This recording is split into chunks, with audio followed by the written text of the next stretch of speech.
Rainsford had fought his way through the bush for 2 hours. I must keep my nerve. I must keep my nerve, he said through tight teeth. He had not been entirely clear-headed when the chateau gate snapped shut behind him. His whole idea at first was to put distance between himself and General Zaroff, and to this end he had plunged along, spurred on by the sharp rouse of something very like panic. Now he had got a grip on himself, had stopped, and was taking stock of himself and the situation. He saw that straight flight was futile. Inevitably, it would bring him face to face with the sea. He was in a picture with a frame of water, and his operations, clearly, must take place within that frame. I'll give him a trail to follow, muttered Rainsford, and he struck off from the rude path he had been following into the trackless wilderness. He executed a series of intricate loops. He doubled on his trail again and again, recalling all the lore of the fox hunt and all the dodges of the fox. Night found him leg-weary, with hands and face lashed by branches on a thickly wooded ridge. He knew it would be insane to blunder on through the dark, even if he had the strength. His need for rest was imperative, and he thought, I've played the fox. Now I must play the cat of the fable. A big tree with a thick trunk and outspread branches was nearby, and taking care to leave not the slightest mark, he climbed up into the crotch and was stretching out on one of the broad limbs after a fashion, rested. Rest brought him new confidence and almost a feeling of security. Even so zealous a hunter as General Zaroff could not trace him there, he told himself. Only the devil himself could follow that complicated trail through the jungle after dark. But perhaps the general was a devil.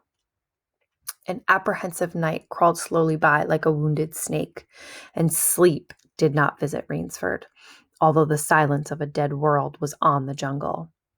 Toward morning, when a dingy gray was varnishing the sky, the cry of some startled bird focused Rainsford's attention in that direction.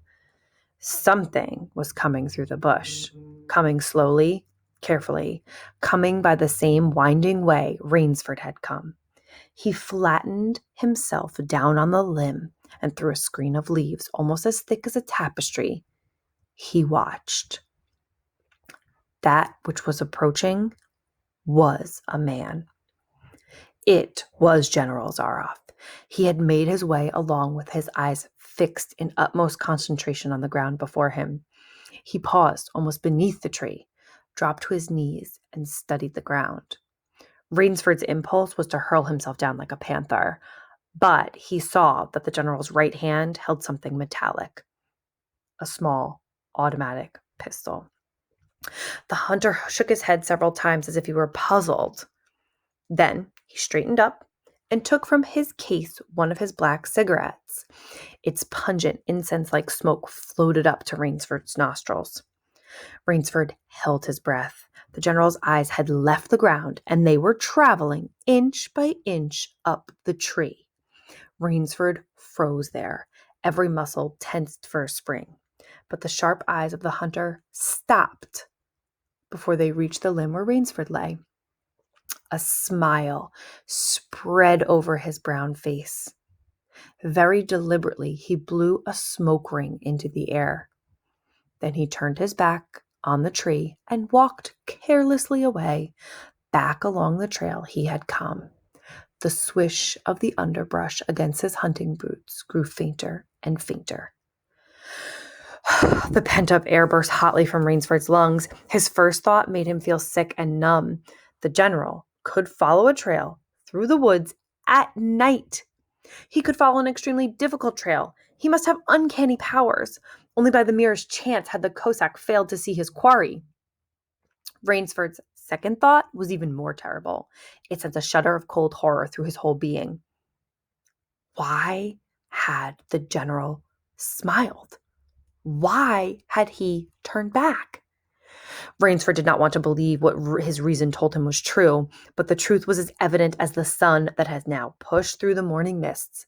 The general was playing with him. The general was saving him for another day's sport. The Cossack was the cat, and he was the mouse. Then it was that Rainsford knew the full meaning of terror. I will not lose my nerve. I will not. He slid down from the tree and struck off again into the woods. His face was set, and he forced the machinery of his mind to function. 300 yards from his hiding place, he stopped where a huge dead tree leaned precariously on a smaller, living one. Throwing off his sack of food, Rainsford took his knife from its sheath and he began working with all of his energy. The job was finished at last, and he threw himself down behind a fallen log 100 feet away. He did not have to wait long. The cat was coming again to play with the mouse. Following the trail with the sureness of a bloodhound came General Zaroff. Nothing escaped those searching black eyes. No crushed blade of grass, no bent twig, no mark, no matter how faint in the moss. So intent was the Cossack on his stalking that he was upon the thing that Rainsford had made before he saw it. His foot touched the protruding bough that was the trigger. Even as he touched it, the general sensed his danger and leapt back with the agility of an ape. But he was not quite quick enough. The dead tree, delicately adjusted to rest on the cut living one, crashed down and struck the general a glancing blow on the shoulder as it fell. But for his alertness, he would have been smashed beneath it. He staggered, but he did not fall, nor did he drop his revolver. He stood there, rubbing his injured shoulder, and Rainsford, with fear again gripping his heart, heard the general's mocking laugh ring through the jungle. "Rainsford," called the general, "if you are within the sound of my voice, as I suppose that you are, let me congratulate you. Not many men know how to make a Malay man-catcher. Luckily for me, I too have hunted in Malacca. You are proving interesting, Mr. Rainsford. I'm going now to have my wound dressed. It's only a slight one, but I shall be back. I shall be back." When the general, nursing his bruised shoulder, had gone, Rainsford took up his flight again. It was flight now, a desperate, hopeless flight that carried him on for some hours. Dusk came, then darkness, and still he pressed on. The ground grew softer under his moccasins. The vegetation grew ranker, denser. Insects bit him savagely. Then, as he stepped forward, his foot sank into the ooze. He tried to wrench it back, but the muck sucked viciously at his foot as if it were a giant leech. With a violent effort, he tore his foot loose. He knew where he was now, Death Swamp and its quicksand. His hands were tight closed, as if his nerve were something tangible that someone in the darkness was trying to tear from his grip. The softness of the earth had given him an idea. He stepped back from the quicksand a dozen feet or so, and like some huge prehistoric beaver, he began to dig. Rainsford had dug himself in France when a second's delay meant death. That had been a placid pastime compared to his digging now. The pit grew deeper. When it was above his shoulders, he climbed out and from some hard saplings cut stakes and sharpened them to fine points. These stakes he then planted in the bottom of the pit with the points sticking up. With flying fingers, he wove a rough carpet of weeds and branches. With it, he covered the mouth of the pit. Then, wet with sweat and aching with tiredness, he crouched behind the stump of a lightning-charred tree. He knew his pursuer was coming. He heard the padding sound of feet on the soft earth, and the night breeze brought him the perfume of the general's cigarette. It seemed to Rainsford that the general was coming with unusual swiftness. He was not feeling his way along foot by foot. Rainsford, crouching there, could not see the general, nor could he see the pit. He lived a year in a minute.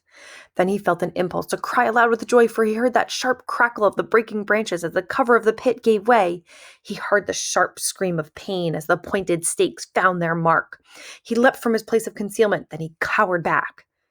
3 feet from the pit, a man was standing with an electric torch in his hand.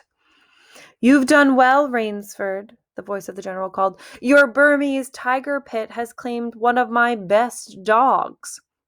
Again you score, I think, Mr. Rainsford. I'll see what you can do against my whole pack.